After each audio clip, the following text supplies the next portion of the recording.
Hi guys! Hello! Ito nga pala yung ginawa naming souvenir para sa aming mga estudyante, junior high school, dahil meron silang formal night.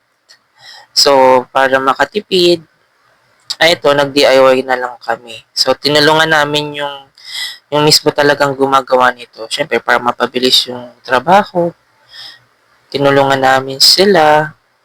Yun, gabi na kami nakauwi, mga 12 noon na kami nakauwi. So, matagal-tagal din kami natapos yan. Ito nga pala yung gawa namin.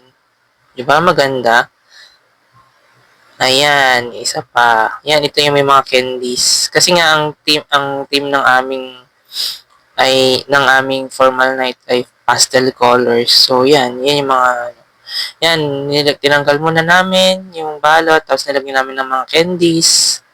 20 pieces yung candies, yung iba nagugupit, yung iba yung sa candles naman. Yan, si Ma'am Rhea, si Ma'am Seth, si Ma'am Julie, si Ma'am Mitch, si Ma'am Aries.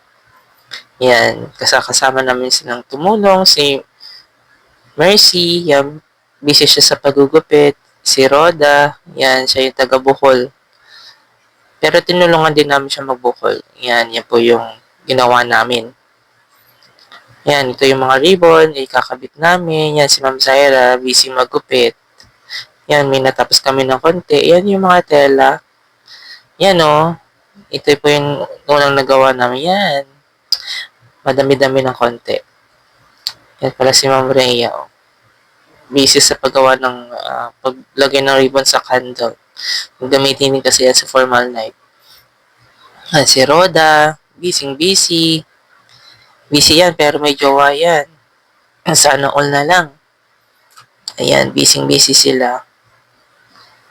Ayun lang. Ayan, konti pa lang. Yan, medyo madami-dami na ng konti. Parang matatapos na kami. Ayan na po, madami na. Natapos na namin. Thank you. Natapos namin.